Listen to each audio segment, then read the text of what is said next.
I'm Stephen John Drew from the official GonnaGeek.com show, a weekly geek news podcast that is a part of the Gonna Geek Network, just like the show you're checking out now. Shows on the network are individually owned, and opinions expressed may not reflect others. Find other awesome geeky shows at GonnaGeekNetwork.com. Stand by for a brand new episode of All Things Good and Nerdy. Good morning, everyone, and welcome to episode 446 of the All Things Good and Nerdy podcast / show / whatever the hell you want to call us, recorded live on Sunday, May 16th, 2021. I am Chris. Joining me, as per usual, the typical band of crazies. I guess we'll go with crazies. We'll start first with Mr. Anthony Bachman. Once got busy in a Burger King bathroom. Oh, I have a story about that. And we'll go over to Willie Nelson. Of course you do. I'm Willie Nelson, everybody. I do want to say I do know the story about that. When they were writing it, that is a true story for the guy who does play the big. What is his name in there? Humpty. Yeah, Humpty. Pronounced with an Humpty. Yeah. Apparently the character that he made up for that was really happened to a Dairy Queen bathroom, but it didn't really rhyme well. So he said Burger King. That works. No, that's true story. I've heard about that. I was like, okay. So what Burger King? It was a Dairy Queen. My sound's backed up by the underground. I can dig it. We are back this week, though, after an unexpected week off. Digital underground. After technical difficulties. That one wasn't my fault, but my internet was back by like 7 p.m., so I could stop hotspotting my phone. Yeah, I've actually had some bad news that happened to me since the last time we aired. Uh-oh. Yeah, I found out that I have a new allergy. I'm allergic to titties, guys. Every time I get near them, I blush. I thought you had a swelling problem every time you got near them. I thought I was going to say that's a problem. Yeah, for some reason, like my pants don't fit as well as they do when I'm around them either. It's like what's going on down there? It's not my waist gaining, is swelling up. What is going on down there? I don't know. Maybe we may have to ask some scientists. And we started the show that way. You did. Oh, and that also I could not abide how I made a bald joke, and you had to talk about Willie's dick. I could not abide the weakness of that joke by saying he gets red-faced around them. Because this is Willie we're talking about. I'm getting red in the face right now just thinking about it. Please don't let the camera pan down. Listen, my hand's fucked up enough I can't do that. This is as much as I can close my hand. This is as much as I can close my hand. You see, look at that index finger. Hand check. You're only showing us the one hand that you're saying doesn't work. This one's better, but I mean, God, this hurts. Does your hand's injury, or not injury, does the issue with your hand prevent you from playing games as you like to right now, or are you still at full gaming capacity at least? The main cause for concern is my index finger not really being good enough to squeeze the top triggers. Gotcha.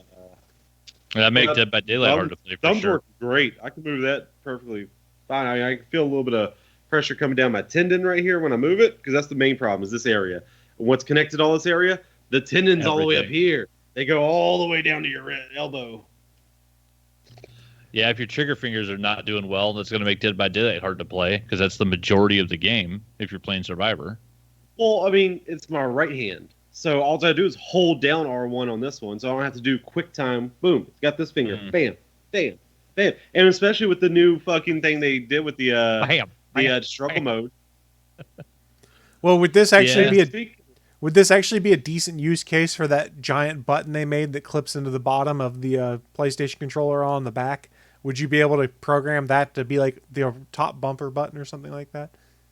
No, that'd be technically worse. I have to use my pinky or my index. No, you could just drop it on your leg. You could just literally drop the controller on your knee as you push play. it into your thigh. Yeah, Just push the controller into your thigh with your clubs. You take your club hands and just push the controller into your thigh. Well, I mean, I wasn't trying to make a joke out of it. guess- I mean, in all seriousness, because there are people out there that have come up with some really interesting alternative ways to play for people that have like physical handicaps and stuff like that. Yeah, 'Cause, Yeah, what was technically, an Xbox controller they did. It has all the stuff going around it that you can press different things on the back end. Well, yeah, Remember they that did was that a specifically full- designed for that. Yeah, they did a giant whole adaptation controller with that.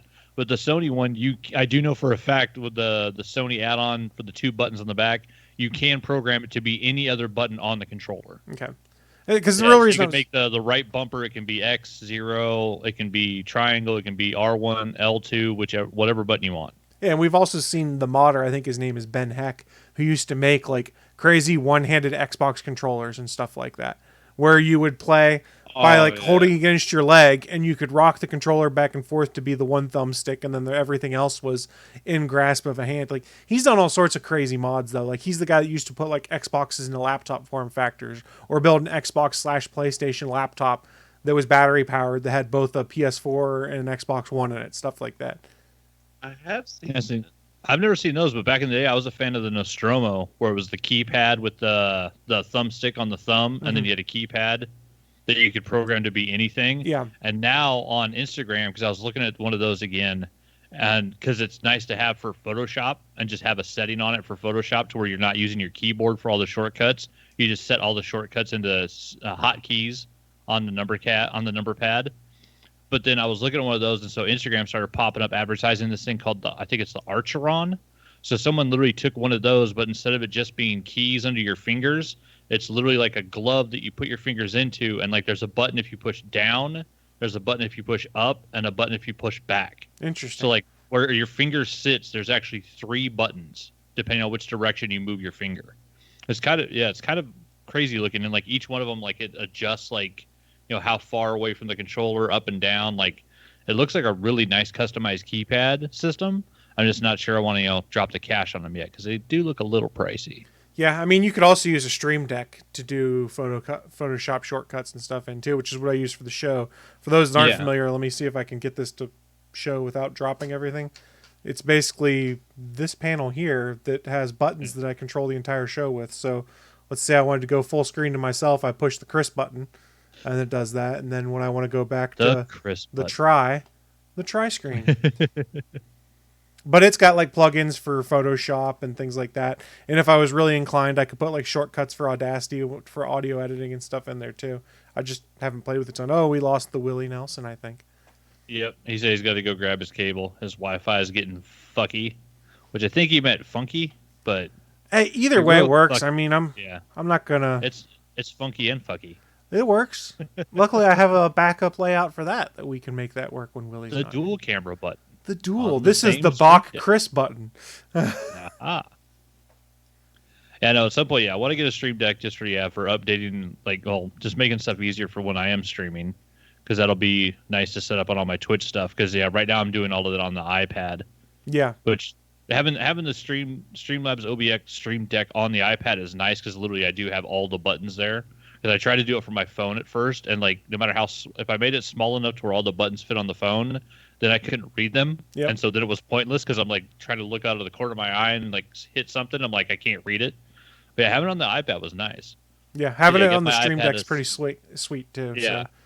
Yeah, getting an actual Stream Deck will be nice. And plus, they've made them now, so there's like the Stream Deck XL, which has a crap load of buttons, which I almost wish I could have gotten, but I bought this right when it was originally announced, or roughly around that period, and it's been great for all of my streaming, because before that I basically had an old number pad. They had USB number pads you could get for like people that have laptops and they do like finances and stuff, so that they could just have the 3x3 layout of numbers there. And I had written a script that basically, when that was plugged into a USB hub, would read those key presses differently, and every button was a different hotkey for OBS.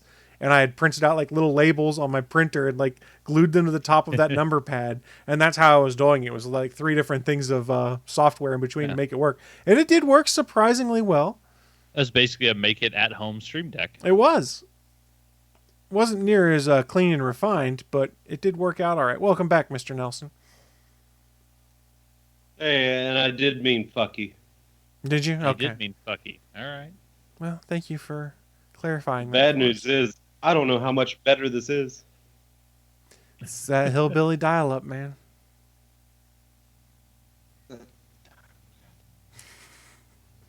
Willie's, the one thing you're most looking forward to if you do move is the fact you can start streaming games again, isn't it?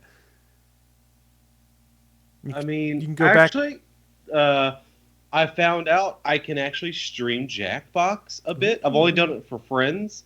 Haven't actually done it as like, so everyone can join, although some people try and jump in there. I'm like, no, it's just for friends. You get the fuck out. Sure. For those that aren't aware, Willie used to routinely host Jackbox party games. Mm-hmm. He was quite the host, Mr. Nelson. Quite the host. I mean, I tried when you guys actually showed up. The hostest with the mostest. Well, I mean, it's not my fault that hillbilly dial-up made it to where the question was over before I could read it. That was a problem. Bachman, your phone is always in time. Just read your phone. I don't need to be using two different devices to try to play a game. Weren't you just talking about using two different made it devices better, to stream but a the game? internet's still fucky. Streaming a game is totally different. I expect that to be a hassle. But then I'm the creator. If I'm just playing a game, it should just be fun. Bachman, how many hours did you put into Anthem? Yet you complain about Yes. Jackbox having a little bit of delay. That's right. Because Anthem is still the best Iron Man simulator ever, even with all of its problems. And now we have the new Anthem. No, the best known Iron as Man simulator Outriders. ever is Iron Man VR. I don't know that the stuff for everything I saw on that, it looked kind of janky. Have you played it, Willie? Iron Man VR was fun. I played it. Never didn't beat it yet, but it was very fun when I played. It was like, oh wow, I'm actually Iron Man. You actually use your hands to do everything, to move around, to actually do your little. The repulsor blast. I'm going this way. I know, because I played the last It's Iron mostly Man the game. one where you're thrusting. I played the last Iron Man game, and by comparison, Anthem is a way better Iron Man game than any of the Iron Man games that they put out. Nothing feels What about like the actually Avengers flying game with around. Iron Man? Oh, did you say the word clunky again? Yeah. Fuck that Avengers game. I took a break from it. Key. Yeah, the flying. Yeah, I took a break from it for a while. There's Hey, too at much least other the stuff single to player play. is all right. Yeah. Same thing with story Anthem. is all right. The story and the story missions in Anthem is fun. It's just there's nothing to do once you're done. The fuck Yeah. is the story? You guys saved the world, man. Yeah, you got to defeat the Monitor before he Is gets. that Earth? No. No, it's on a planet called Oh, Bastion. well, who cares? The humans that live Let there. them That's who take the world. Who cares. cares? You're no fun. Then move to a different planet. They I- can't just Once move you to move the to planet. They move to that planet. in Paradise. I mean, Corbin Dallas even recommends Floss in Paradise, I don't know if he actually recommends it. and he had a multi-pass. All these jokes that Chris don't get. It's fine. I'm used to it. I'm an old man. I'm a cranky old man with my fingers firmly away from the pulse of pop culture. Yep. Directly up his ass. I did not say that. Thank you. Guys, I'm gonna be full up honest here. My internet is not any better with plugging a LAN cord in. You're not stuttering or anything. Anyway, So here's what I'm gonna do. I'm gonna close everything. I'm gonna restart the laptop and see if that fixes it. Well, So we'll I'm gonna see be you gone back for in a bit. 15 minutes. delayed Willie. I'd be like 5. Be back. All right. Well, Willie will be back when he is able to be. Don't worry. We're just down to 2 scenes right now. And I guess Welcome to technical difficulties. while Willie At is ATGN. away, we'll move on for the news of the week. Live from the ATGN studios on the internet, it's the news of the week.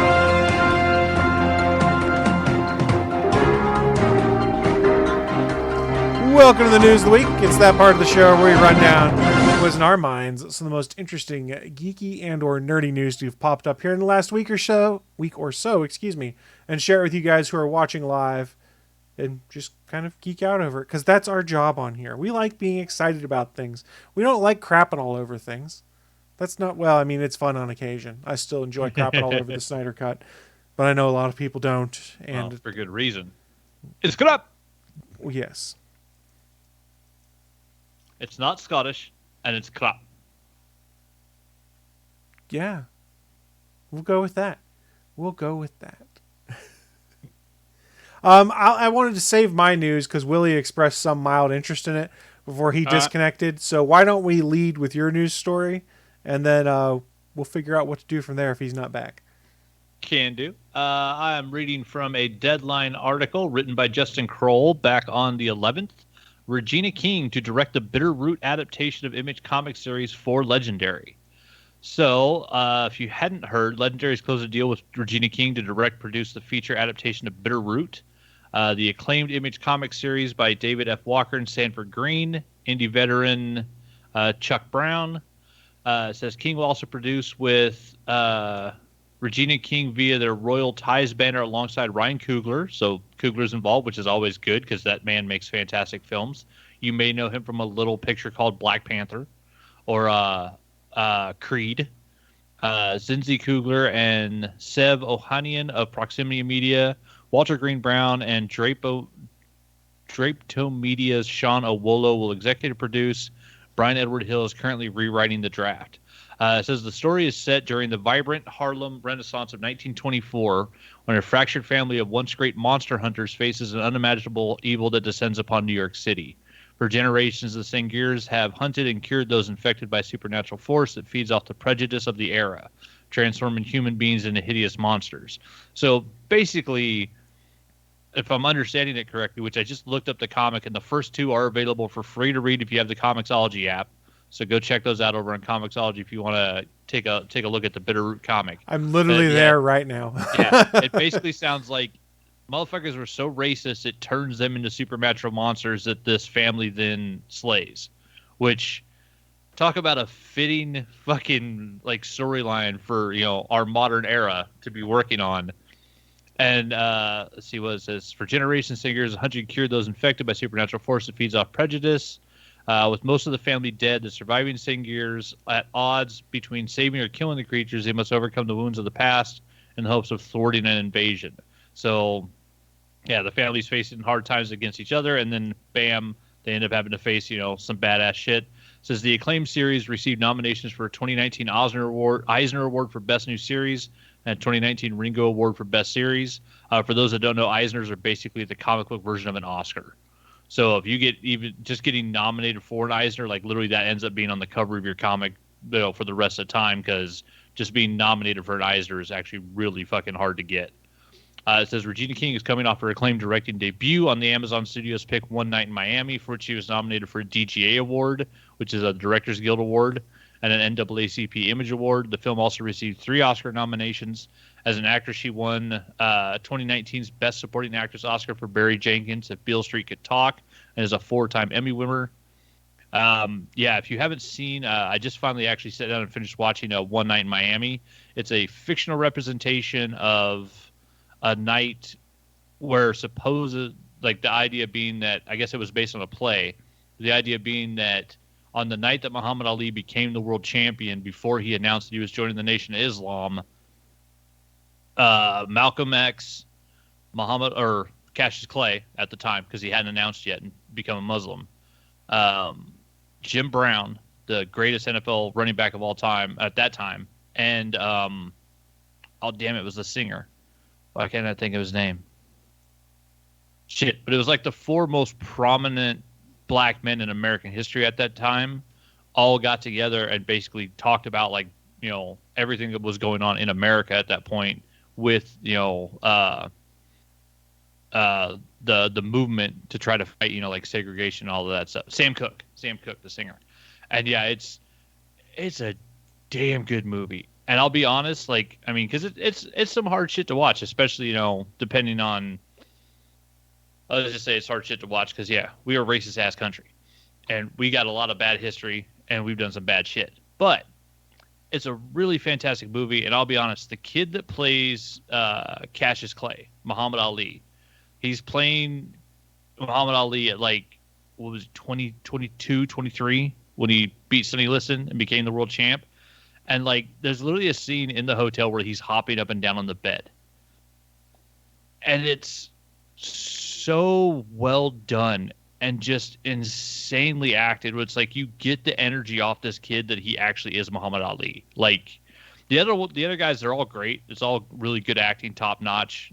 Start to finish, the whole film, extremely directed well. Regina King kicked ass for her directing debut, but seeing that kid playing Cassius Clay, it's just fucking it's awe-inspiring. Like he's so like charismatic in the role. It's just, I don't know where they found this kid, but goddamn, he's a hell of an actor. Which actually I need to look up who that actor's name is. But yeah, so we're gonna get Regina King doing Bitterroot, and I mean, who knows, after that being her directing debut, if she really likes any of those actors from One Night in Miami, there's a good chance we might see more of them. Which, I mean, all of them were fantastic. So if any of them show up in Bitterroot, it could be really cool. Yeah, because Leslie Odom Jr. was Sam Cooke. Kingsley Benadir played Malcolm X. Oh, Ellie Gorey plays Cassius Clay. Or Eli. Eli Gorey. Canadian actor. Yeah, I was just trying to look it up myself, but my mouse froze. And yeah, like, the kid is just super talented. Because, like, yeah, and all of his, like, photos and stuff, like, it's like, oh, serious headshots, looking like a cool actor kid. Okay, so I guess he was in the 100 and a 2016 movie called The Race and the 2014 Godzilla.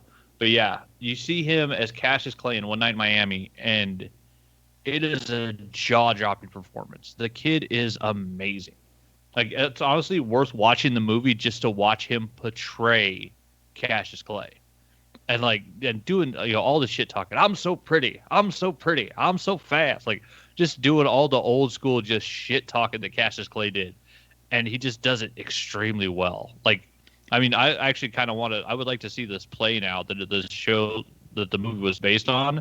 And I'm not really much for going and seeing plays, but like if this play was being put on somewhere, I would go watch it because it'd be interesting to see. That's why I recognize him. He was killed off very early on in the 100. But I recognize him now when I saw the picture. Okay, yeah. He was also in Ballers, evidently. I need to go back and watch that. Finish watching that, rather. Oh, yeah, he's Quincy Carter.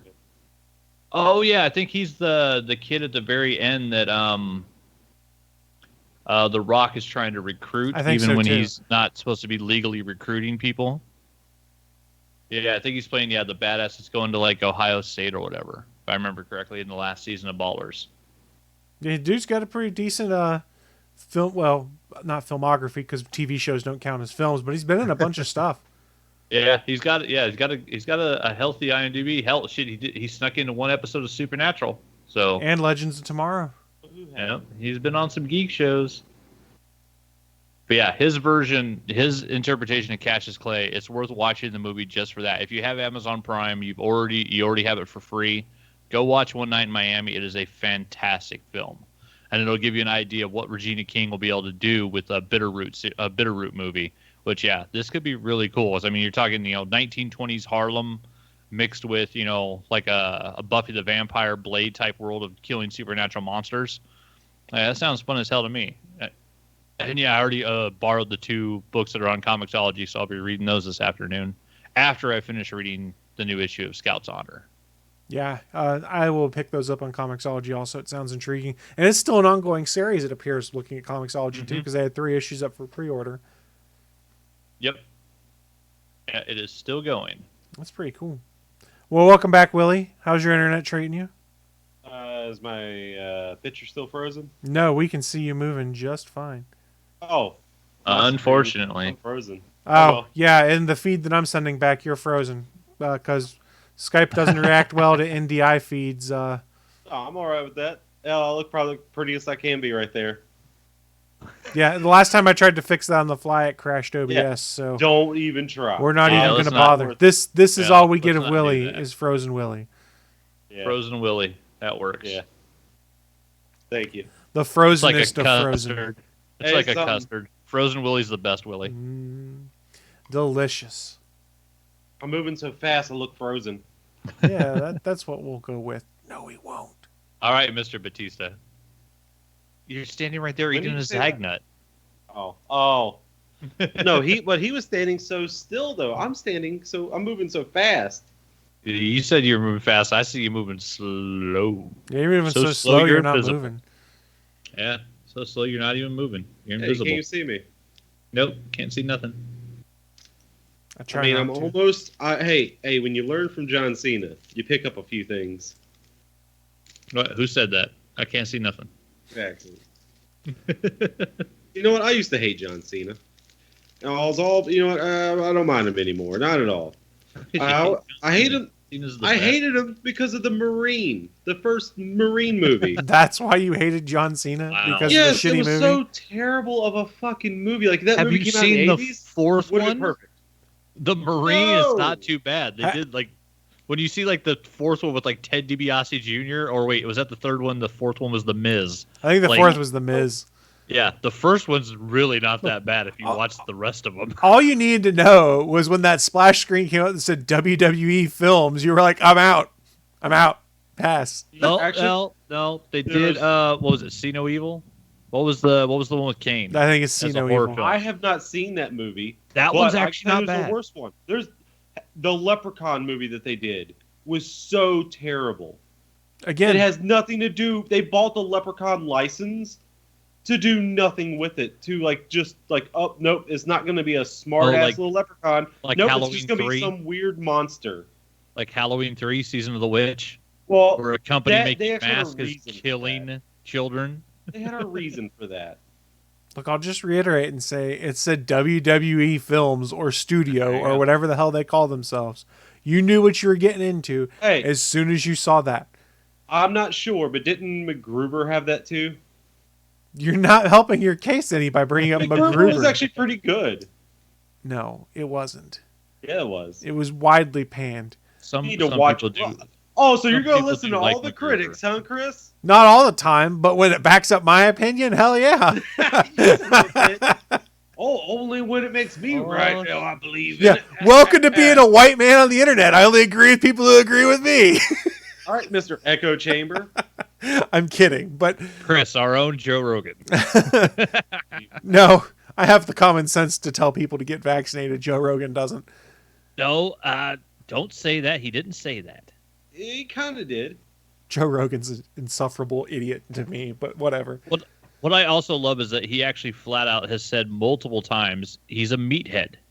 He's a guy who does martial arts, takes a bunch of drugs from a company that he helped create, and like does UFC commentary. Nobody should be listening to him. I agree. That's the problem is he's a talking head on the internet that people listen to for some reason and sees an arbiter of the opinion of the millennials or some nonsense like that. And I'm like, why? Not a millennial. Yeah, I know, but they all listen to him like, Joe Rogan's the greatest, blah, blah, blah, blah, blah. Yeah. The problem is, he'll do a 4-hour podcast where he says a bunch of stupid shit where he's drunk and high, and someone takes one little clip out of 4 words that he said, and then that becomes the fucking talking point. Yeah, but you got to be careful what you do on your platform, though, too. Yeah, he should. Because, Yeah. I mean, honestly, like, I felt the same way when fucking Oprah talked shit about cattle farmers in Texas, and all of a sudden, literally the meat industry in America took a hit Yeah. because of what she told fucking housewives about not buying meat. Yeah, Joe Rogan does need to be more careful about what he says on the internet, but also, like, he flat out said he's a fucking meathead. He's like, nobody should be listening to me. Nobody should be taking medical advice from me. He's a fucking meathead. Just, sadly, he's really, really popular, and people hear one thing and just run with it. No, that's a Without problem we doing have any with fucking society in research. general, is that people don't Yes. want to think for themselves. They want to trust someone they see as a trusted voice, whether they actually are or not. Hence why we have Dr. Oz being seen as a voice of reason in some my things. And I'm like, what the fuck are Yeah, you talking isn't he about? one of those fake doctors anyways? I don't know what he's a doctor. It's We No, have no, far don't you too remember many- when he took over the Jeopardy and people were like, no. yeah. We have way Alex too many Trebek fake is doc- rolling in his fucking grave because of this. Yeah, we have way too many fake celebrity doctors on TV. I in didn't America. watch that I hope Jeopardy the rumors are series true. when he was on there. I purposely didn't Yeah. watch any that Yeah. week because it's like I don't want them getting any of my. Why would you? I'm happy for you. Which You know rumor? who I'm hoping the rumors are true? Who's going to be the new Jeopardy host? Which one? There's a few different ones going around. I hope it's going to be LeVar Burton. Well, he I is know doing a bunch of guest people stint. Want LeVar? Yeah, a bunch of people want LeVar Burton. Which, I mean, how cool would it be if the guy who did Reading Rainbow ends up hosting No. Jeopardy?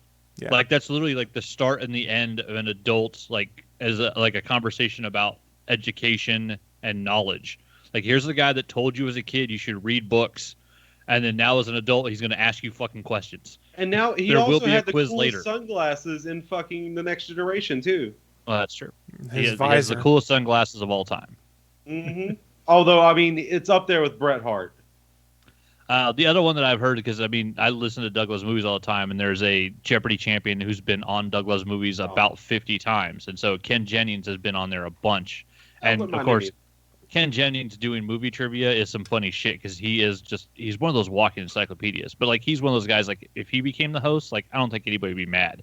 Ken Jennings is a really nice guy. Like, he does a whole lot of charity stuff, and he's just all about being, just gathering knowledge for the sake of gathering knowledge. Like, there's nothing wrong with that. And while I enjoyed Aaron Rodgers' guest stint on Jeopardy, he's not going to be the final host of Jeopardy.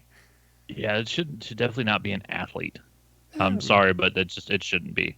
Yeah, It all depends as to how well they can play off camera and interact with people. I don't know that necessarily the rest of a person's background really should matter, because dude did a good job with that, but there's, I think, people that are more qualified than him that I think would be better for it, like LeVar Burton, for instance. Yeah, Jennings, I would like. was good. I would personally like to see LeVar Burton. If they can't get LeVar Burton, I think Ken Jennings would be a good second place. I wish Bill Nye got a try, just because I think it'd be fun. But do you know who would be the best host? The ghost of Alex Trebek. Well, the ghost of Alex Trebek. That'd be kind of cool. No, we bring in his nemesis, Sean Connery. So the ghost of Sean Connery, or No, the no, guy no, who played no, I Sean said his Connery on nemesis. SNL. Yeah. Wait, So it'd be the Connery's- guy. Wait, he's not dead, is he? Yes, he's dead. Yeah, Sean Connery died When like did 6 Sean years Connery ago. die? Like a year What? ago. Yeah, we talked about it on this podcast. Yeah. I fucking You read think down my his memory's that accolades. good? Yeah, Sean Connery's dead. Yeah, Sean Oh, Connery's shit. dead.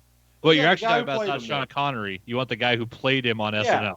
Yeah. Or you want Will Ferrell playing Alex Trebek. Will Ferrell playing Alex Trebek as the ghost of Alex Trebek. There you go. Or So you do him up we in white get- makeup too. He looks like a ghost, and you have him act like he's the ghost of Alex Trebek. you know what? I would even be okay with Norm Macdonald playing Burt Reynolds. Turd Ferguson, you mean? Turd Ferguson. Yeah, you're right. You're right. I Turd got Ferguson. you to say turd. Yeah, I did. Yeah. That was one of the funny things too, is I don't normally watch the Preakness or any of the Kentucky Derby stuff, but I guess Aaron Rodgers was there with a bunch of his buddies, and his name tag he was wearing there said Turd Ferguson, and I just Turd started Ferguson. laughing when I saw that. Aaron Rodgers, he is a charming guy. Like it's not like He's a he's not an weird athlete dude, without though. personality. Yeah. Yeah. But I mean, like, he's one of those like Gronk types. Like, he can put him on camera, and Aaron Rodgers will entertain a crowd. Man. He's not just an athlete. I wasn't saying that like he couldn't do it just because Yeah. he's an athlete. Look, Like, Gronk, 'cause, though? I mean, like Gronk on Game Over, like he was fucking funny as hell. Gronk Like, is that's just really funny. Whether he has true brain smarts or not, the dude is smart in how he does things, which is he parties with his family, so nothing's going to happen when that happens. Exactly. Nobody's Yeah. going to rat out on him. His entire NFL salary, he'd spent not a dime of. He invested it all and lived off his endorsement money, things like that. Yeah, see. The dude is really smart in how he handles his personal life. Yep. Sometimes them big dumb athletes are not that dumb.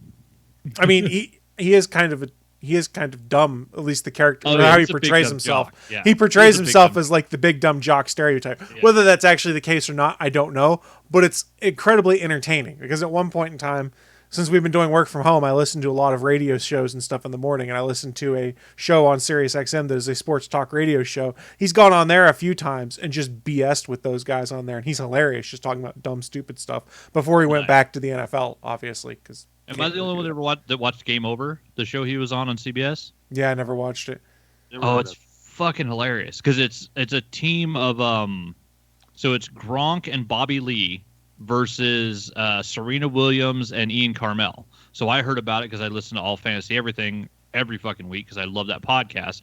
Ian Carmel is the Andy Richter of the Late Late Show with James Corden, Okay. and so he's that show's head writer, Emmy winner, like really fucking funny guy. But yeah, he's teamed up with Serena Williams, and then Gronk was teamed up with Bobby Lee, and then every week they'd have an extra guest on their team. So like one week, like it was Serena Williams, Ian Carmel, and Snoop Dogg, and one week it was fucking Gronk and Bobby Lee and Fluffy, and like so every week it was 3-on-3, and they would do ridiculous contests, like actually having them run through like mazes, like hidden temple type stuff, different sports activities, all just stupid shit, and it's just them going against each other. So it's two world-class athletes and two idiots and then their random celebrity friend. And it's a goddamn funny show. Like, I think they only did one season. It was like 10 episodes. But, like, if you just want something funny to laugh at, like, if you're having a bad day and you've got CBS All Access, go fucking check that show out. Because, yeah, it'll just give you a good case of the giggles for half an hour. Like, there's nothing serious on it. It's just a whole lot of dumb fun. And Ian Carmel I think is afraid of heights, and so Serena Williams. And so they did a whole bunch of stuff where they were just raising them up above the audience to do stupid shit. And they were not having fun with that. And at one point, they do bowling with humans, and so they literally grease up Bobby Lee and Ian Carmel in like a full bodysuit and like throw them down a fake bowling alley. It's some funny shit. I'm sorry, did you say Bobby Lee got greased up? I'm sure Yeah. I mean, of course, he always gets greased up for anything. He said, wait, someone said greased up? Not Yeah, you, Bobby Lee. Lee's there. I'm already greased up, though. Bobby Lee's hilarious. Did you guys see the episode of Hot Ones he did where he shit himself on there Yes. because it was so hot? And I couldn't help but start laughing because he's like, I think I just shit myself. Yeah, he was the first, as far as I know, the only person to shit himself on camera on Hot Ones. But I think the first person to shit himself on that show for sure. But yeah, he's the only one that did it on camera. He's Yeah, hilarious. just watched the one Or with is it in Jeffrey Dean studio? Morgan, who just did that, Yeah. and that was a good episode. Hot Ones is great. They just brought Steve-O back again, too. Oh, nice. Yeah, I love Hot Ones. Look, and it's such a fun show. Let me side note here. Who would have thought that A, Steve-O would still be alive in That's what I was 2021? about to Yeah. say. And B, Yeah. that he'd have been sober for like 14 years or something at this point in time. And like actually in pretty good health and like Well, yeah, I wildly mean- successful with any adventure he gets involved into. It Yeah, seems if like. you look at the craziness that was fucking, the CMK kids, CKY. fucking or CKY kids, the Jackass kids, the Wild Boys. If you look at that group and you were to pick one person that was still going to be alive and healthy at this point, nobody would have picked Steve-O. Yeah. Not a single. That would have been the 10,000 to 1 bet, and nobody would have put money on it. They would you have mean said, the "Oh no, one Steve-O's that, going to be dead next week." You mean the one that fired a bottle rocket out of his anus? Yes. The one that set himself on fire. Yeah. How many times? More Yeah, than but like one. the last time it was like third-degree burns across like half his torso. Like he actually did like damage the last time he did it. Well, like, to be fair, I mean, I think it was Jackass 2 when they were doing that comical rocket when they got a part-time rocket scientist. oh yeah, And the rod that was inside of it just shot out the side of it like inches away from his ribcage. That was Knoxville that almost died then. That's what I was saying. Yeah. yeah. Nobody would have bet that Steve-O would be the one that was alive and sober 20 years later. And if you mean- guys get bored or want something different, like Steve-O has a YouTube channel, which is him telling stories of dumb shit he did back when he was still drunk and high all the time and things like that. And he'll like have these moments where he'll pause and be like, I don't know how I'm still alive. Because I fell down that rabbit hole of watching some of the stuff on Steve-O's YouTube channel. Or like him talking about bar tricks he did back in the day. He's like, here's how you get some free drinks, dudes. Nice. Oh, there was that one he told the story about when he was on him and the other Wild Boy guy. What was his name? Pontius. Chris Pontius. Yeah. Pontius. They were on WWE Yes. doing like a little thing, and they were like, no one told them like what to do, like how to take it. They were supposed to take hits or anything, and I forget who was it. It was Unaga. Who was it? I think it was. Yeah, Yeah, he's Umaga, dead yeah. now, but it was Umaga. The guy who played Umaga. He didn't like that Steve-O was kind of laughing it off and not really, playing up, the hits. Yeah, he was So no selling. So he Umaga, really got hit. yeah, Umaga worked him stiff. Yeah, he was like, that was the worst I've ever gotten hit. Yeah. In any kind of thing. I was like, geez, even something, you were slingshotted up in a porta potty. And sober for that, because Jackass 3, he was sober the whole time. I thought that was for Jackass 3? Jackass 3, he was sober. Okay. I didn't know that's what they were on WWE for. I thought it was for Wild Oh, Boys. no. That the WWE stuff, he was drunk, I think, still. He hadn't Okay. sobered up yet. That was for Wild Yeah. Boys. And how about that when he posted up that how he's been clean for whatever years? There was that dude who was gatekeeping. He was like, "Huh, that's cute. Try 25 years or whatever." Yeah. Like, dude, you're supposed to be working together with this. Don't Not- gate not- don't it's not gatekeep competition. sobriety, man. Jesus. Yeah, that's some dumb shit. Yeah, if you got 1 day sober, congratulations. Because honestly, most people, that's the hardest day to get. And that's why they give you the first chip. If you go to an AA meeting, you get your first chip on the first day. Because it actually show like it's an accomplishment to take that first fucking step. Positive reinforcement. Yep. Yeah, but the fact Yes, that I mean- Steve-O's alive to this day just astounds me. And good on Yeah. him for getting sober and then staying sober and stuff like that. Like him and Jay Muse, I'm shocked they're both still alive to this day because Yeah. of how bad off they were into the drug scene. Yeah, both of them. Yeah, I mean, shit. Like at one point, was it Jay was up to like 70 Oxycontins a day? Yeah. He would take between Whoa. 70 and 100 Oxycontins in a day. How is his liver not just trash? I don't know. now? I mean, also like because of everything he did, like he had, I think all of his teeth have been replaced, which is why if you notice, like, Same as Steve-O. yeah, it actually, with Jay Muse, it actually changed the way he talked. So like there's a point where his voice actually changes, and it's literally because of his tongue contacting his new teeth. He actually sounds different. It happened like I want to say like 4 or 5 years ago, but in between two of the movies, like because he's been sober for a while. But yeah, between like two of the movies, he finally got his teeth replaced, and I think it was really all the damage from just all the drugs he had done because he had just damaged his body so badly. And yeah, like his actual speech patterns changed. And so, like, it was weird for a while. Like, I was listening to, like, the James and Bob Get Older podcast, that was his sobriety podcast. He'd go in there every day, and Jay would talk about how he was staying sober, and him and, Bob would just tell stories about stupid shit that they did.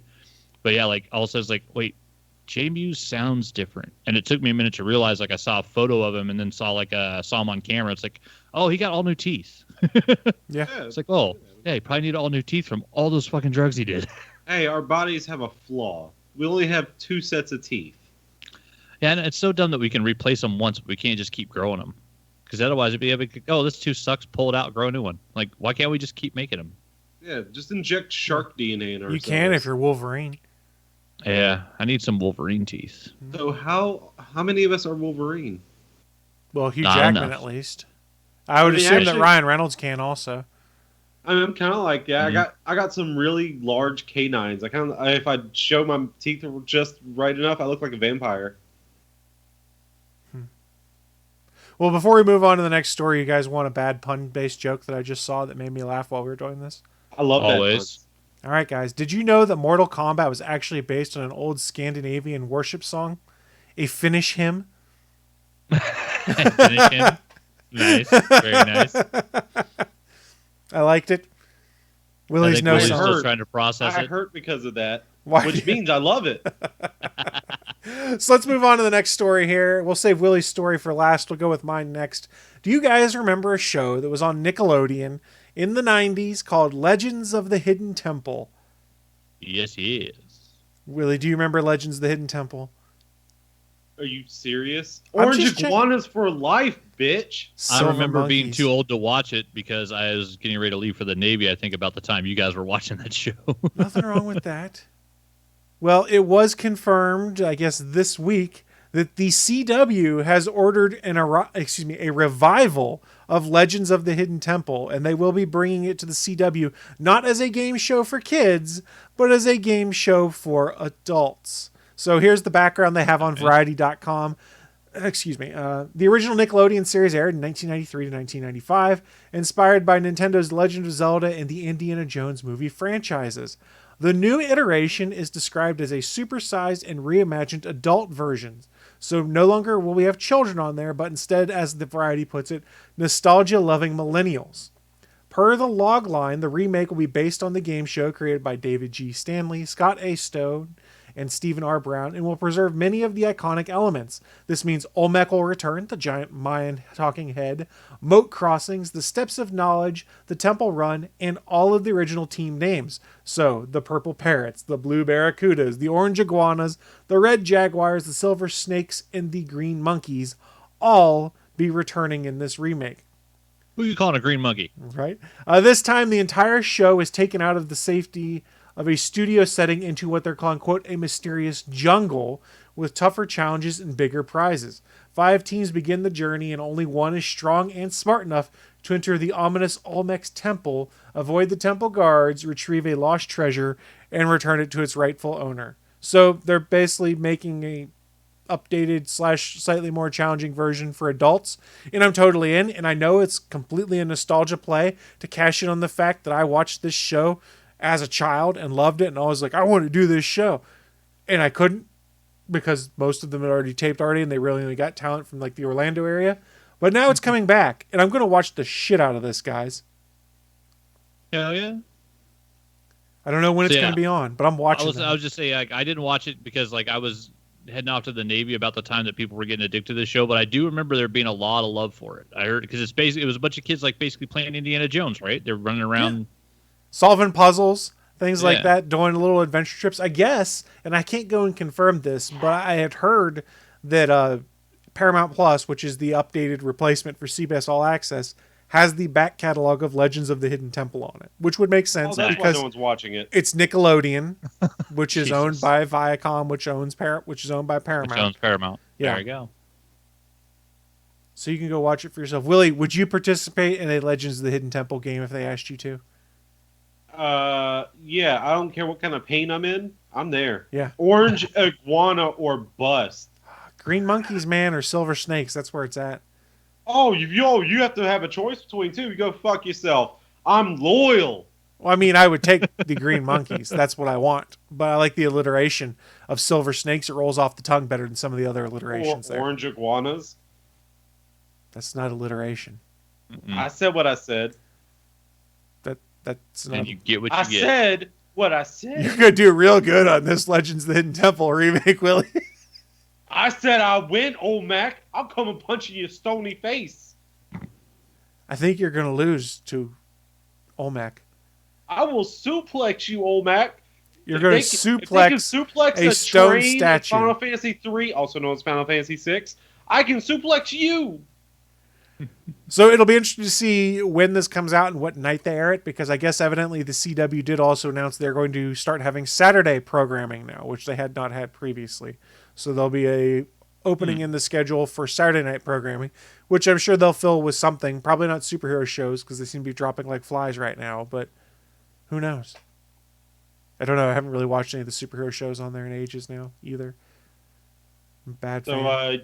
So Nickelodeon, you want a very tall, out of shape podcaster on there? I got you. I can feel that hole. Well, this is the CW, so it'll be none of us because none of us are pretty enough or young enough to be on a CW show. Excuse you.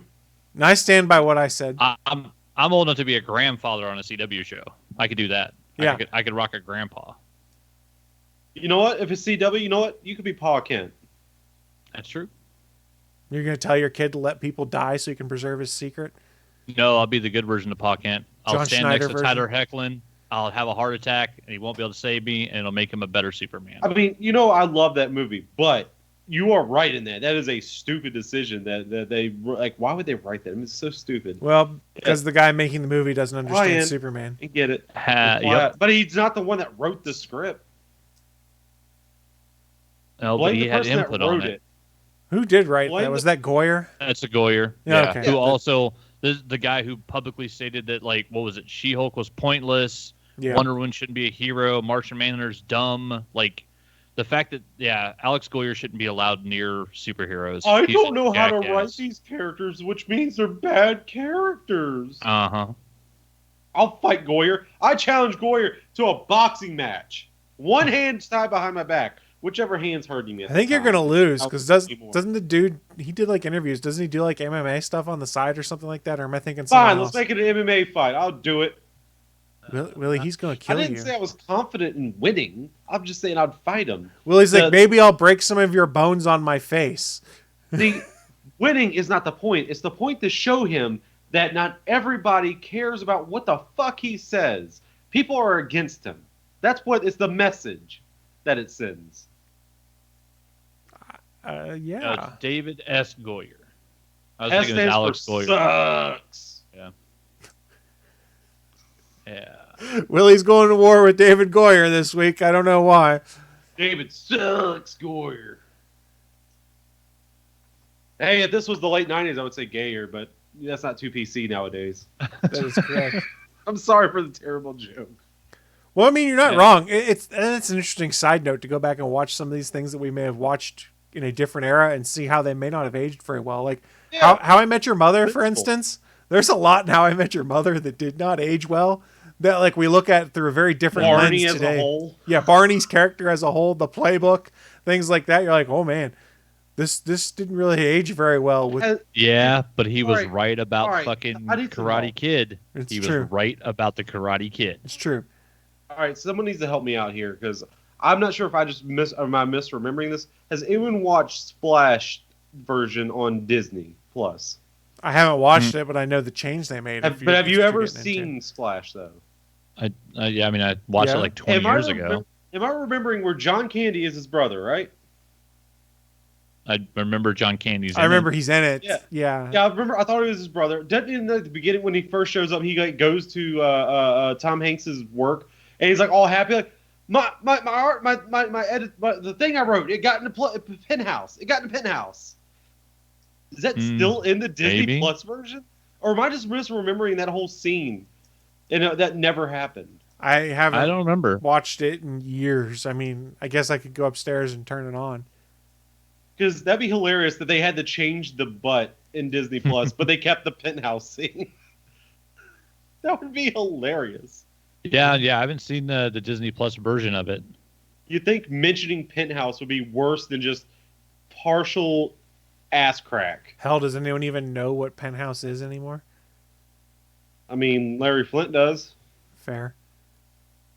All right, Willie, wrap things up for us news-wise. What do you got for us? All right. I got one or two I can do. Give me a number, magic number, 1 or 2. 1 or 2. 7. 13. Perfect. I'll go with that one. I was going with this one anyway. I just want to make a fun game out of it. So, how many of you loved a movie that came out a while back called Knives Out? I believe it came out on Thanksgiving of 2019. It's a great movie. I loved every bit of The it. cable knit Chris Evans movie. Oh yeah. Yeah, I love the fact that he had to wear those big sweaters just to mask over his muscles. Because that had been the reason why he wore those oversized sweaters, right? There was an interview. He's a cable knit sweater god, I think. Yeah. Oh, fair enough. I thought can't it remember all was- the I thought it was reasoning. for that. But yeah. But It does make sense. Yeah, as jacked as he was, having him in a bulky sweater probably was. He was probably just liking that after having had to wear like skin tight uniforms for 15 movies in a row. that's fair enough. Sure. But I mean, just to catch you up with the news, that if you haven't heard about it, Netflix picked up Knives Out 2 and 3, with returning Ryan Johnson and returning Daniel Craig as what was his name? Foghorn Leghorn. You know what? I'll take it because that's fair enough. Yeah, I love his accent in it. You can say Foghorn Leghorn all you want. It is excellent. Yep. I love it. But no, but we do have some casting news in it. Some guarantees that are in it. You got Dave Bautista joining, and you have Edward Norton joining, and not only that, you also have Katherine Hahn joining. Remember, it was always. I forgot her name. It was offhand. Agatha all along. Agatha. Yeah, it was Agatha all along. How'd she kill Sparky? Man, first in the pre-show, Willie doesn't know who she is. Then now he screws up the Agatha Wow. all along line. Hey, That's Hey, why she's he a doesn't beautiful fight me in woman. movie trivia. I'm sorry, she was a beautiful woman. That's all I can tell you. She still is. She's not dead. She's not dead. Even her You're character right. in the show's right. not My dead. English isn't the best. She will always be a beautiful woman. And I'm not saying that's all she's worth either. Jesus Christ. I'm trying to put my name in the ground. I know I'm not saying my words Digging properly. the hole deeper, Willie. Just quit digging. Quit digging. I don't know how not to. So back to Knives Out 2. That's the only new casting we've gotten, and I'm sure the cast will be bigger on that. But yeah, all of those people there, I think, should be fun to work with a Ryan Johnson helmed and probably scripted movie. Because, he's going to write good stuff for those folks. Now, my question is, are they still going to call it Knives Out? No, Because that I'm only saying makes it's going to be sense. Spoons Out and then Forks Out, and it's going to be called the Cutlery Trilogy. 'cause I it's really hate hard all to say. of that. Not Good. in a good way. I'm glad you hate it. No, I mean, because Knives Out only fit because of the story of the family in the first movie, and the only thing that's continuing is the detective. Benoit Daniel Blanc. Yeah, Benoit Blanc. I think I heard it best from The Office is if you want to do that accent, you gotta act like molasses is just dripping down your lip. So going back to the titling, I don't know that it's necessarily going to be called Knives Out, but they're probably going to call it something that calls back to Knives Out. So Yeah. that people... Maybe it'd be Knives Out, but with the subtitle. I don't know. Yeah, I'm just curious what they're gonna do with whatever the title is, subtitle a Knives Out film or something like that. I don't know. But you know what? I've always enjoyed Batista's acting. Yeah, I I don't think he's a I've pretty seen good a movie actor. with him not being a good actor, although I haven't seen all of his filmography, I guess. I mean, I remember first seeing him in The Man with the Iron Fist. Dave Bautista puts a lot of work into Who is the he? roles he picks, and Crackpot. he makes a point of not trying to play the same character all the time. And then the internet took that and ran with that when he said something like that in an interview into him ripping on The Rock, which isn't what he was doing, but let's not kid ourselves here. The Rock I would pretty much never put plays that the two same together. character in a lot of his movies, which is fine. It works for him, but Dave Bautista plays a very different character in a lot of his movies. This is not me ripping on The Rock, by the way, guys. Yeah, I'd seen him in Blade Runner. That is so different than anything he's done in almost anything else. And then the comedy in Stuber versus like just the tough guy nurse in Hotel Artemis. He's got real fucking acting range after he got some time with James Gunn. Because I'll be honest, I watched some of his first movies right when he left WWE with some directors who weren't as good, and ouch. Some of those performances were really bad. It's a bad script, a bad director, and a brand new actor. Those three things added together do not make for a great performance. But then, yeah, once he got some time on set with James Gunn, like he became a really fucking solid actor. Well, and the internet's also melting down over something that, you know, when you hear the context made sense, which was that he's effectively probably done as Drax after Guardians 3. And people start going crazy. He's like, I'm going to be 54. Things start to sag or something to that effect. Start to droop. Yeah. Things start to droop. Yeah, you don't want to be just constantly shirtless for a role. Yeah. Well, not just shirtless, but also having your entire torso covered in makeup. So, I mean, it's not like, he's doing like a Freddy Krueger level prosthetic every time he's on set. His entire torso is covered with a color and then tattoos and then another color layer. Like, that's like hours of makeup. Right? Yeah. Yeah, because they did his tattoos, they did them like scars. And so, that's hours and hours of makeup every single day before he could even go on set. Yeah. But on the other point, he's being a pussy. Because look at Kevin Nash in Magic Mike. How old was he during that? Oh, as the one stripper who can't dance and doesn't bend his knees because his knees are shot. Well, yeah, he literally couldn't bend his knees. Let's be honest. And nude, did he? I don't know. Wasn't that his dick in the foreground when they're trying to have like a conversation? And all of a sudden it moves. And wait a second, was that a dick I just saw in the foreground this whole time? Don't want to know. I don't know. That was hilarious. I thought it was hilarious. Like, oh Jesus, there was just a dick in the corner of the screen the whole time. Didn't even notice until it moved. Hidden dick. Regardless, Knives Out 2, and there's a third one coming too, because I think Netflix bought 2. I think should be a lot of fun. Yeah. I'm looking forward to them. Spoons Out. Let's go. Okay. The next one will be about a family that runs a cereal company. Spoons Out. I hope not. The Cutlery Trilogy. Then I'm calling it. What's the Fork Out one going to be? I just figured out the spoon one. I don't know what the fork was going to be yet. Give me a moment. Where like they own a hot dog company? I don't know if you need forks specifically for that. No, it's got to be. They own a fork making company. I don't know. I mean, it could actually just be straight up cutlery company. They own And silverware. they're getting run out by a sport company. The titanium spork. Okay, whoever does that deserves a swift kick in the That nuts. used to be one of the big things on the Think Geek site. For $9.95, you get the titanium spork. Who All doesn't? right, so whose nuts am I going to kick? Why are you kicking someone's nuts? For making a titanium spork. Why? What's he's got wrong nothing with that? better to do. What is the purpose of a titanium spork? It's indestructible. Yeah, it won't break. Why would you need an indestructible spork? Because For maybe camping? you camp a lot. Then I'm sure you already have something that's better than that.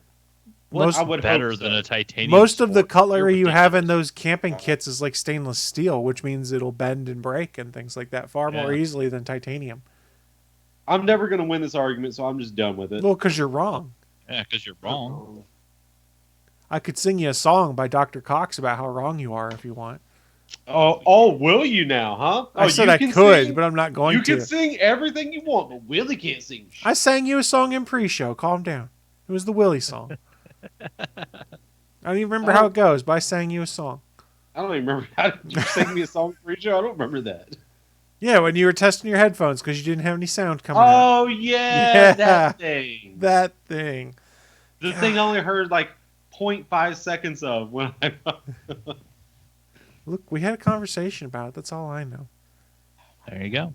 We had a conversation, and I thought it was a good, healthy one. And I see how important I am to you now, Willie, because you didn't remember. That's why Willie doesn't even remember it. Well, my favorite Hurt thing my about feelings. Knives Out is when I bought the steel case edition from Best Buy because they actually made it look like a book that the author in the movie wrote. Nice. That's It even cool. had like a little publishing symbol on the bottom left or bottom right. And they went detailed with it. It was nice. I love that fact. Nice. Very nice. I do like that. But I think that does wrap up our news for this week. As we wrap up the news, I look at the time and see we're getting to that special time where we need to start wrapping things up. So as we do that, we have a little segment called What I'm Into. It's our chance to share with you guys who are watching live or listening at a later date just what kind of geeky and or nerdy things we've been getting into, because you might want to go check them out yourselves. We got all three of us here today, but maybe I'll start things off, which is I've been kind of busy with just house projects and stuff like that, but I did make a trip up to Pittsburgh yesterday because I had to check off an adulting achievement on my life achievement list, which is I went to an IKEA for the first time in my entire life yesterday, guys. Oh, nice. I went to an IKEA. How Was it the one line with the getting monkey in the coat? No, there's no monkey. You didn't go Did to you the have to good wait one. in line to get in? No. Lucky bastard. I tried to go to one for the first time in I don't know how many years, and we just said, no, we're not going in there because the line was wrapped around the building. Well, I think it just depends on, granted, there's been a relaxing of some of the COVID restrictions and stuff like that, but everyone was still masked up and things like that. But there was no line. But I did go up there because after I was reading around, you guys know I have an unhealthy fixation on cool nerdy shit, as I put it, like statues and things like that. I was running out of space with my current stuff, and IKEA has glass display cases that are like about 6 feet tall, they're rectangular, so basically their two dimensions are about 16 inches either way. And they're $60. So I went, I'm going to go get one of those glass display cases for $60. And it's in the back of my car for me to put together. I haven't done it yet because I don't want to do it by myself because it's a lot of tempered glass and I don't want to break something by accident. But I'll be putting it together this week to rearrange and then unbox some of my collectible stuff that I haven't had a chance to do yet. But yeah, IKEA is certainly not to my taste. I'm not all about like modern style and things like that. I like wood tones and things like that, whereas most of the things at IKEA are like white painted wood or stainless steel kind of looking things or plated chrome, things like that. That's just not my design sense, but they did have some pretty cool stuff there. I'm just bummed that the cafeteria wasn't open so I could go get some IKEA meatballs because everyone says no they're good. meatball. I didn't get any meatballs, no meatballs. monkey in a coat. You had like the worst IKEA experience ever. But I did get Okay, I'm confused. I'm sorry, but what is this monkey in a coat? Is this a reference to IKEA specifically? 'Cause I have no idea what this means. Yeah, it was like an actual like one of like the original IKEA, like it's like Norway or somewhere where they kept having this monkey kept showing up in a coat and like he was walking through the lobby of an IKEA. Like And a it's lab like- coat? No, it was like a bundled up like big fluffy winter coat. And yeah, it was like someone like had a small pet monkey. I just remember seeing videos of this monkey like walking in and out of the automatic doors of an IKEA and just waddling in and grabbing something to eat and then waddling back out. And it was just, I don't know, it was the cutest fucking thing ever. So it was like a coat, like a pimp coat. Like it's a little small monkey just walking in like he's strutting in like, I own this place. It was I love pretty it. awesome. That'd I be love cool. this monkey already. Yeah. So I did do an IKEA trip there. I understand why so many people are fixated or fascinated by it, because if you just got like a new house or a new apartment, or like you just graduated from college and you're getting your first apartment on your own, there's a lot of stuff you get there and the pricing is not terrible. So I sort of get the concept of why a lot of people are really fixated on stuff from IKEA, because the pricing is not terrible and it looks pretty good if that's your design sense or your style. Well, I mean, it's also pretty fun. I mean, you know what IKEA is, and please don't take this the wrong way. It's Legos for adults. Yeah, you're not wrong, because you put it all together yourself. And I don't mean Legos are not for adults. I mean, they're still fucking fun. I know, Bachman. I'm just saying, it's for like, more adult stuff. Like, my furniture. Boring adult stuff. Yeah. That's what I mean. So that was interesting. I went and did that. I've got to put together a glass display case later this week, but for $60, I couldn't find anything that would be comparable. It's a lot of glass is the only thing that concerns me, and it's just more of just putting it together. It's so much fun. I love putting stuff like that together. I've not put together a big glass container like that. Looking at the directions, I'm not super concerned. You need some help? But you gonna drive up and come and help me? Fuck yeah, I'll come help you. Just can you pay for my gas? I'll get you a Tudor's biscuit when it's all said and done. Can you pay for my gas on the way up and back down? Only one way. Only one way. Oh, come on. I'll shove it up your one way. Whoa. Decide which one that one is fast. Drive yourself to Myrtle and then just catch a flight direct to Morgantown, and I'll pick you up at the airport. Why do I have to go down to Myrtle Beach for that? Because that's the direct flight between Myrtle Beach and here. There's a direct flight like 3 times a week. I can't get one from fucking the Greensboro airport? Well, you would have to connect out to D.C. probably and then fly from D.C. to here. Oh my God. Chris, just pay for my gas. Let's see other stuff I've been getting into. I was playing BioShock Infinite because I love that game and I'd forgotten that I'd bought the updated versions. And it's really fun. It is one of the games that's quick resume capable on the Xbox Series X, which is really nice because I could go into something else and just hit a button and BioShock Infinite's back within a few seconds. Not all games are? Not all games are quick resume capable. I didn't know that. So, for instance, bringing me to the next thing I'm into is the Mass Effect Legendary Edition came out this week. Of course. It is not currently quick resume capable. Supposedly it's going to get patched in, meaning that if you play the game and then you close the game and start up another game, it's not going to pick up right where you left off. It's going to take you back to the whole startup sequence for the game, things like that. I wouldn't trust that no matter what anyway. I mean, I always save my game anyways, but it's more a convenience thing that you could because it just opens right back up. There's no loading or anything, I'm assuming. You get like a 7-second load basically to bring everything back. Yeah, I understand that. That'd be nice. Yeah, which is pretty cool if you're playing a few different games at one time. There's catches where it gets tricky, like things where you have to have a connection to like an online server. It doesn't always come back right away. So like if you were playing Anthem, for instance, and you quick resumed it, it'll quick resume you to the main page. Anthem. Okay, or Avengers or something like that. They're all the same in that regard.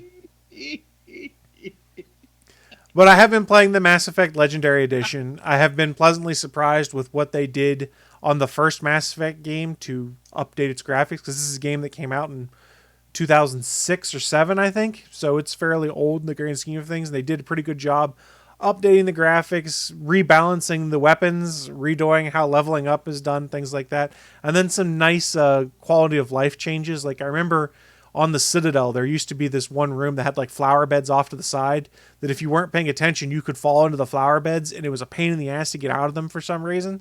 They fenced them off now in the updated versions. There's a fence around them so you can't fall in them. There's been some cool quality of life changes. They literally had to put a handrail in for the stupid kids. Pretty much. Oh, me? Also, so it helps me? Yeah. There you go. So I've been pleasantly surprised with how much I've enjoyed it. One of the things I thought was really interesting is I bought my copy digitally. So all it preloaded was 20 gigabytes. And I was like, what the hell? This game's much bigger than that. When you buy it digitally, it just preloads the first game because they're assuming everyone's going to start at game number 1. And then from the main screen, you can tell it to download Mass Effect 2 and Mass Effect 3. So you don't necessarily have to download all 3 at one time. It could be, hey, I'm getting close to finishing Mass Effect 2. Let me go out to the main, or Mass Effect 1. Let me go out to the main screen and I'll tell it to download. So then I can just jump right into it, stuff like that. It's been pretty nice. And they added it, because everyone's doing it, a photo mode in there now, which I had a lot of fun with. If you follow me on Twitter, you probably saw a couple of my tweets of just taking a couple photos in game. I think everyone's taking the same photo of Mass Effect where they see Sovereign for the first time because it's really cool looking, especially with the HDR effects on. It's pretty cool. Of course. Pleasantly surprised with Mass Effect Legendary Edition. This is where Willie is now going to light me up because I bought an EA game. So Willie, the table is yours. Or rather, we'll pivot over to you so you can say your piece on my having bought a BioWare EA game. Well, did you pre-order it?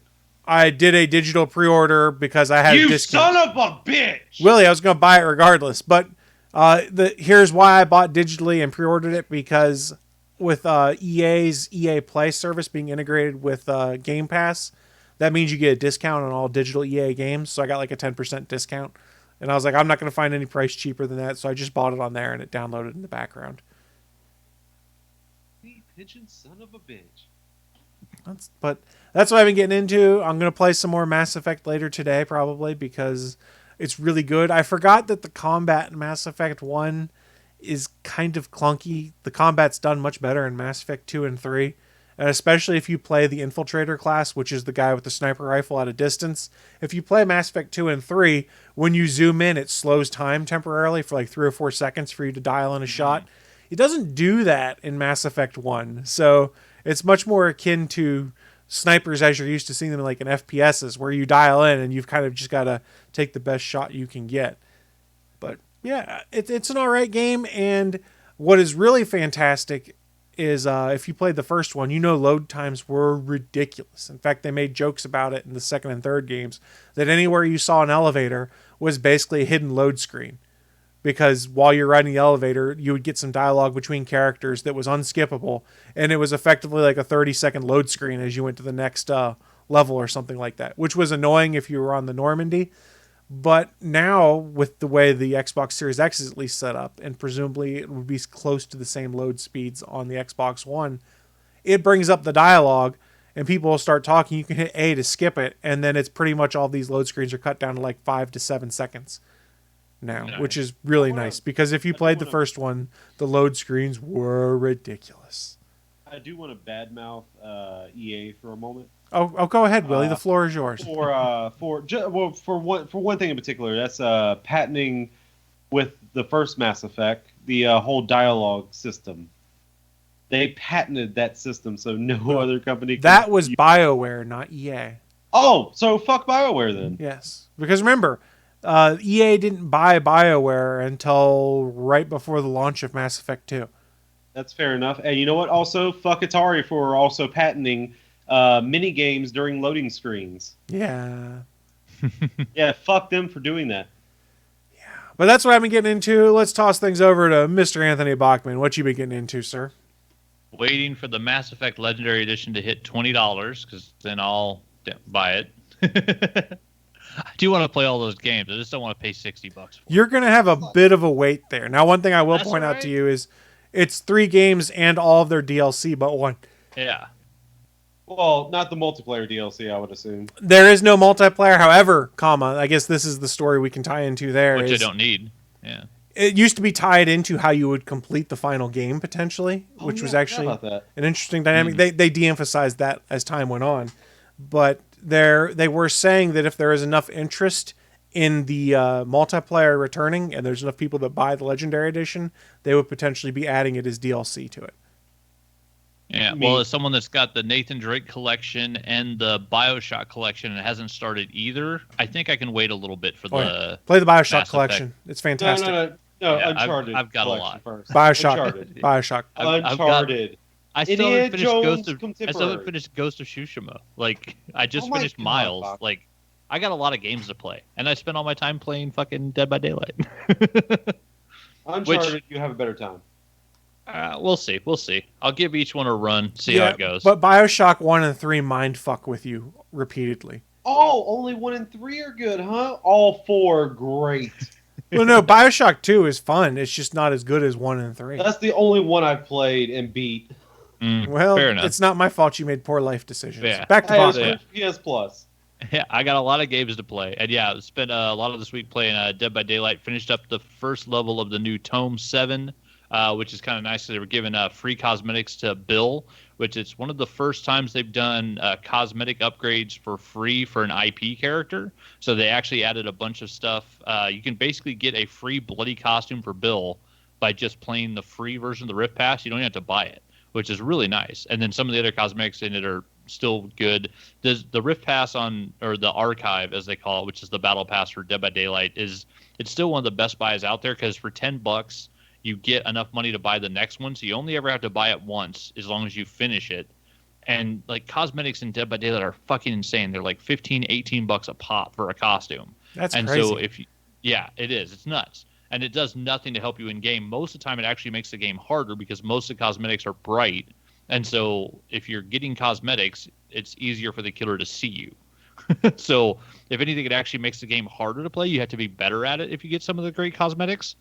But yeah, in the Rift Pass, you get like 5 or 6 full outfits. So for $10, you get I think it's 6 outfits this time, where by comparison, most of the 3-piece costumes in Dead by Daylight store are like $15 to $18 a piece. So yeah, it's the best bargain that they've ever had on Dead by Daylight. And especially with they just released 3 new suits from the Crypt TV series, which I went and started watching some of those. Crypt TV's that's like a collection of short horror films made by just a bunch of people that love horror movies apparently, and like they created their own boogeymen, their own crazy witches, all these different characters, and they actually ended up putting 3 skins of those characters into Dead by Daylight. So there's a female witch type character called the Birch. There's a boogeyman type character that shows up and kills people called the Looksee, and then what's the other one? The Mordecai. Mordu. And yeah, so they did the Mordu as a skin on the Huntress. They did the Looksee as a skin on the Doctor, and the Birch as a skin on the Hag. And yeah, they're really cool looking skins. The shitty thing is that the Huntress one and the Doctor one are legendary, and legendary just means in Dead by Daylight that you can't mix and match the costume pieces with other pieces from that character. But on the Hag, you can do it with the Birch, which I don't know why they did one non-legendary and the other 2 legendary. But there are 3 cool-looking skins. A lot. Yeah, the Birch one does really work well with the Hag's aesthetic already. But yeah, like I've been playing the Doctor as the Looksee, and it's just creepy looking because they give him a big-ass pipe wrench because he has to have some type of weapon to skin with the Doctor character. And so as you're walking around, you get this giant pipe wrench with like electricity going through the teeth of it. Just looks really good. Yeah, been playing the hell out of that, enjoying that. Other than the problem where they had rank reset, and they said they broke the rank reset wheel so bad that they give us a code called Rank Roulette, which was worth 250,000 blood points the other day. So I think you can still go cash that in if you haven't done it yet on your Dead by Daylight accounts. So go get your 250,000 blood points because look, behavior fucked up again. Big shock. Yeah, so most people didn't get rank reset at all on the 13th, and I guess some people that did got rank reset from level 4 down to rank 20. So I saw rank 1 go to rank 20. They had a video they recorded and what is wow. This? Yeah, so there's I would love that. Yeah, that means some people literally went from the highest rank to the lowest rank in the game, and other people like me didn't get reset at all. So yeah, by the time it got to 9 from 1. Yeah, see, my survivors and killer, neither one got reset. My numbers didn't move.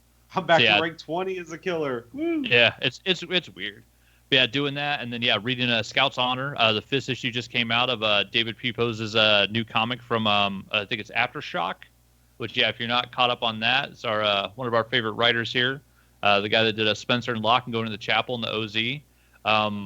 It's a post-apocalyptic Boy Scouts. What more do you need? It's a fucking crazy world that he created, another crazy world that he created, and what's the artist's name?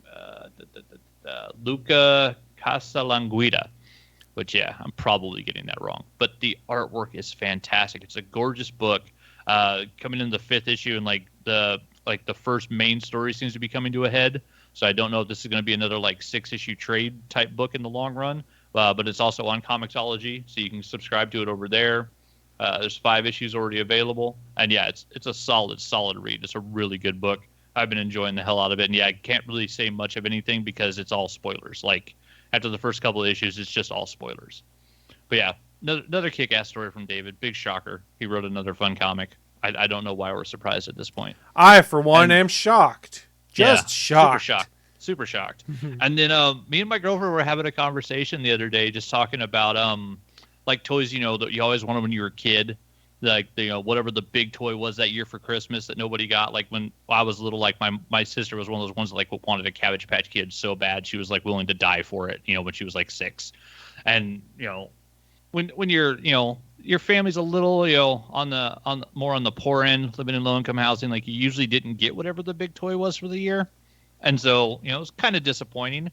But then you become an adult and a geek, and you have a little money. You buy all the stupid toys you wanted as a kid, right? It's true.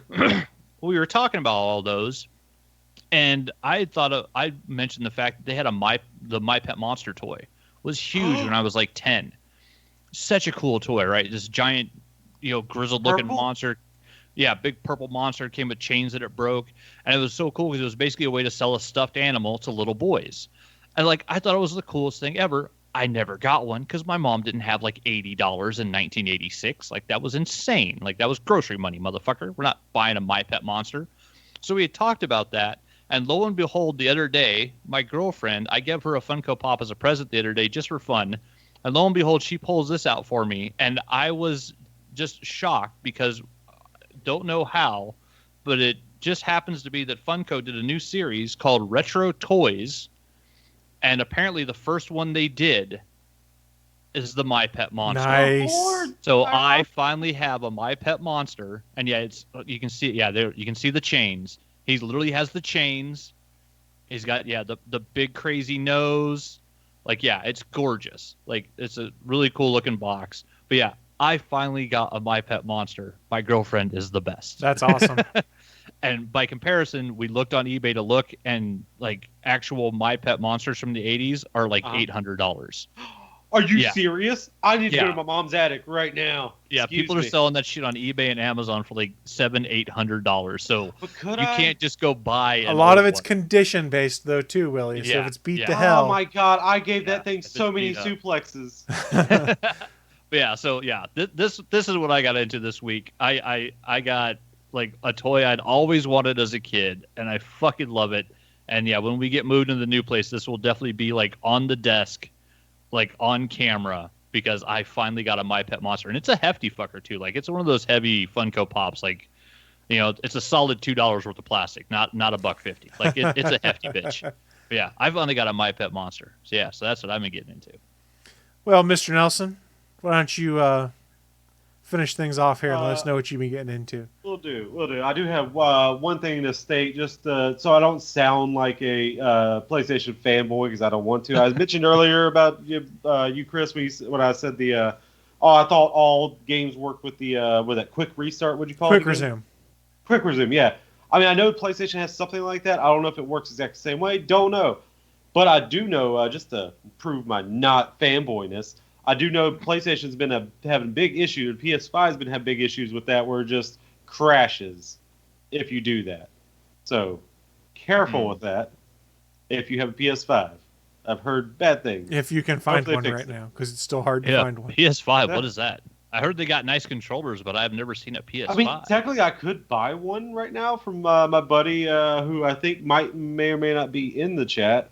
But he only has the discless version, the digital only, and I was like, no, I really want that disc because I have all these 4K Blu-rays that I can play. And I want to put used to this 4K TV with these 4K Blu-rays because, yes, I do have the digital copy, and yes, they are in 4K in there too, but I want to be able to use it, just pop it in without having to worry about the internet doing anything. Yeah, Willie, the tough thing for you is still the fact that you have a wad of cash you just want to throw down in a store and bet, give me my PlayStation. And most stores are just like, buy them online, you can come pick them up, but that's about it. No, they don't even let you buy online to come pick them up. They don't let you do that. I thought Target was letting people do that. I wish I could just claim it online and go pay for it in the store. No, I wouldn't even be alright with that. No, you got to pay first. Anyway, I mean, you might be able to do it at GameStop. They've got some of those bundles, but I don't know how often those are getting resupplied. Yeah, it's whatever. Let's put that to the side. I'm going to do a quick update for the D&D because I think I did something pretty amazing. I teased the TV box. Jenkins. Actually, he is back. The player is back, not the character. I love the new character. Love the new character. The voice he does is a mix of like Australian, Boston, and Scottish. Or is it Irish? It's one of the two. Yeah, it's a mixture of all those. Probably both of them. It's a mixture of all those, and it's fucking amazing. But to speed this through, we ended in a town, Melitus. We just did a thing. A bunch of warships went out with a bunch of the soldiers. We don't know why yet. But we got attacked before we entered the city by 3 bandits, and our good buddy Mainwell pointed us to the city we were going to was where they came from, because we were going to try and track them down. I got attacked by bandits. I didn't like it, and they didn't even touch us really. So that was nice. We took them all out with no HP loss. That felt nice. Nice. There's only 3 of them. But anyway, we get to the city. Warships. So as soon as we go out, like it's already getting nighttime and stores are closing down. As we walk to by the next shop, we see the door open and we hear a lot of noise from there. Bandits are already robbing places. I think this was the armorer, I think they said.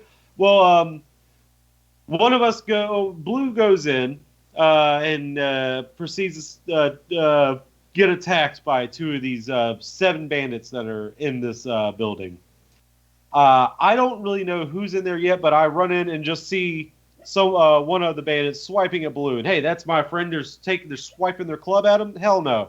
I come in with just a punch, and I didn't have to roll damage because my bonus modifier was already higher than their HP.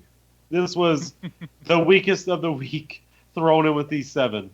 And I just obliterated his head by sliding in with a punch. I say you hit him with that Omni-Man. Oh, just nice. Through him. It was what was the green? What's the green thing? The green Ghost. Yeah, the green ghost. Yeah, just poop, just straight through the head. I didn't know it was that weak. I didn't know. I was like, all right. Strong. Yeah, I was like, and I just wanted, and I stopped there and I asked them, "Are you? Do you bandits work the do you guys work the North Road?" No one would answer me, so I had to keep taking them out. All of the rest of the party grouped in there, and we pretty much made short work out of everybody in there. Nice. And I mean, although I did have a nice moment where I turned an attack into pretty much an Old Spice commercial. Because I thought it would be fun. I kept forgetting about Main Well, because it was supposed to be under my initiative. I kept forgetting until about like round 3 or 4. And I was like, ooh, this pirate guy's been attacking me for a while. And I haven't been able to deal with him because I've been taking out these other 2 guys that are right in front of me. But all right, here's what I'm going to do. All right, so after I attack the other guy on my left, I look at the pirate saying, look at me. Look at my belt. Look back at me. Look down at my belt. You see a lion on the belt. Now look back at me. No, I'm bit down. The lion's really there, jumping at you. Fucking love that moment. That's awesome. But then so we quickly went there, go upstairs. The player who was Leroy Jenkins is now one of the bandits up there, and he's looking to just turn on these bandits for better loot. So he joins us. I'm trying to speed through this. Go outside. He says, there's 4 bandits, I think, still across the way at the blacksmiths. I was like, I want to go attack that. I'm the only one that goes. They go try and follow the some other bandits that went see if they can follow their tracks into the city. I say I just want to bust in through the door. Roll a nat 20. Yeah, roll a nat 20. That door's obliterated. Nice. Yeah. I front kicked the fuck out of it. But then proceed to roll very low for my perception. Don't see anyone in there. But I do hear a noise from up top. I guess he heard the noise of me kicking the door. He says, "Who's that down there?" Go up the stairs saying, "Who are you?" Like, who are you? I'm the owner of this place. Yeah, long story, this owner. He doesn't know what's going on. So there's bandits attacking. Did you see anyone down there? No. But let's go check. But I roll my perception good enough to, as soon as I go down the stairs, to see one bandit proceeding to stab me. I get to see him. Don't get to react. Just get to see him as he's stabbing me with a knife. But he rolls a nat 1 and then drops his knife. And then I'm like, oh, sucks to be you, bud. And then proceeded to just smash his head against the wall. And then I hear a noise from further inside the shop going, "No, that was Benny! You'll die for this!"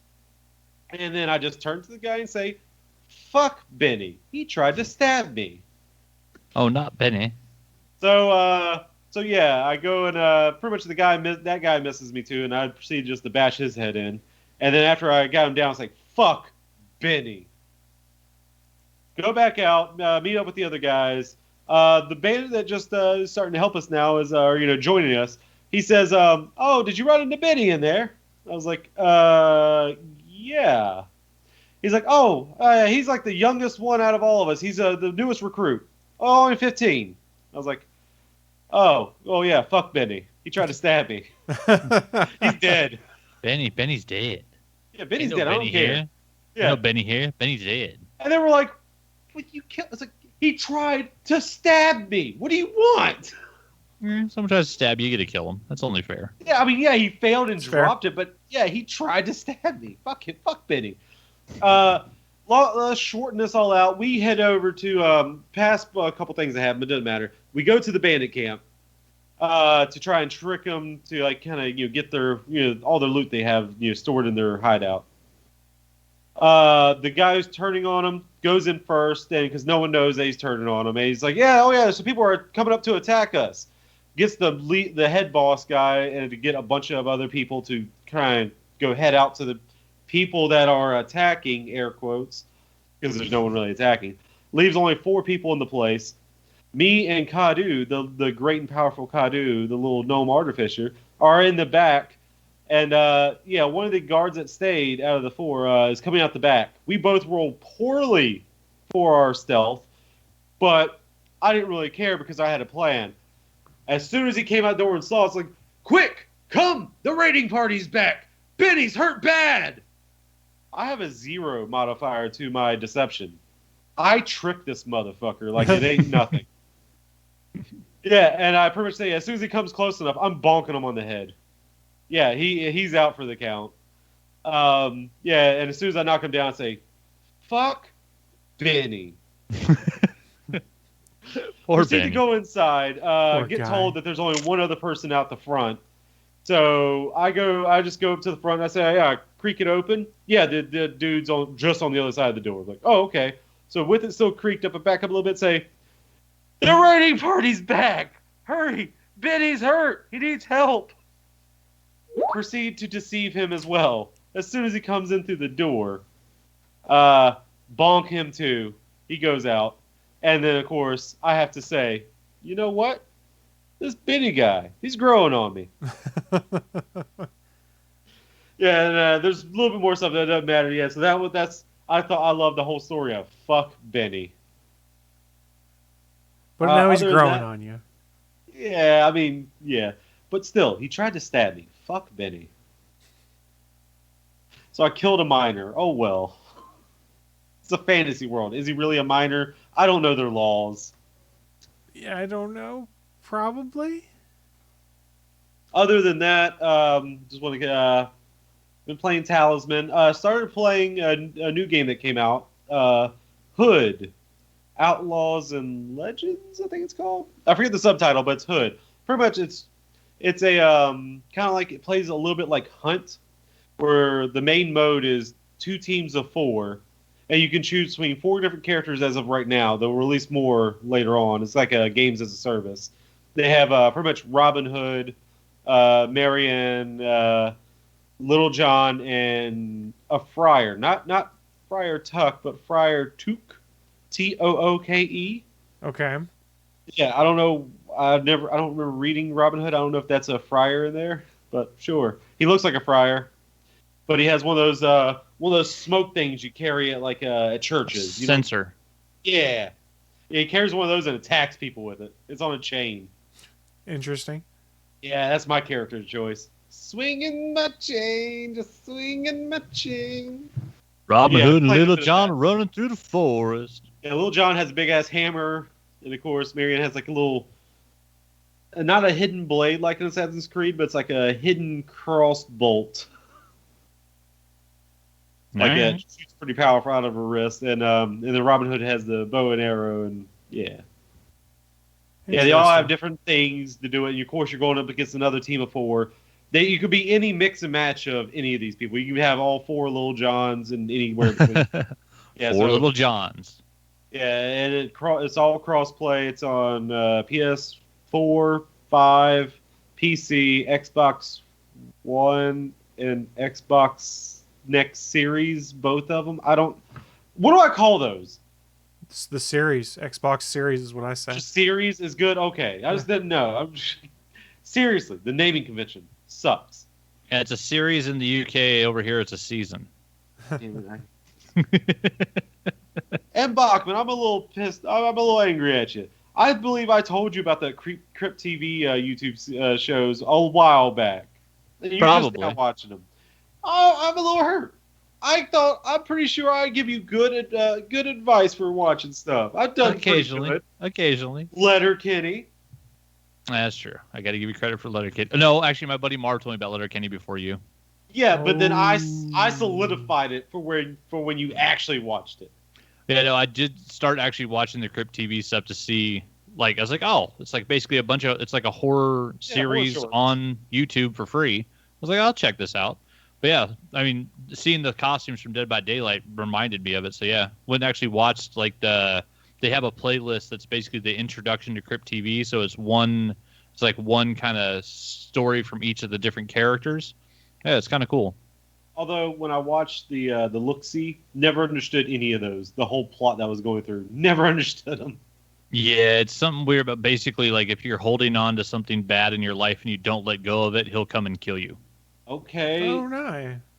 All right. Sure. Yeah, it's a strange boogeyman type that? story. Yeah, it's just a strange boogeyman type story. Yeah, fair enough. Yeah, that's all I got for right now. Well, Willie, we look Still forward. allergic to titties. Sad to say. Keep blushing. We look forward to your future updates on your D&D exploits. How about that? I thought you meant my titty allergy. And your allergies. I'm not going to ask you more about your allergies. It's none of my business. We don't need to know your health issues, Willie. It's true. It's true. They also make my dick sneeze, too. I'm sorry for that one. I'm so sorry for that one. Willie. I feel terrible for it. You should. You fucking should. This guy's creepy. I'm so sorry. You should feel terrible. I'm going to Willie, I think you're just stupid. I'll see you later. There you go. Willie's just gonna hop off camera and punish himself real quick. We should probably, do actual show stuff instead of talk about Willie's dick. There you go. There's a bump for everything. There is. There There's is a indeed. bump for everything. That being said, we are going to start shutting this thing down right about now. Before we do, though, a friendly reminder. We stream live every Sunday at 11 a.m. Eastern, 10 a.m. Central at www.geeks.live, the official streaming home of the Gonna Geek Network.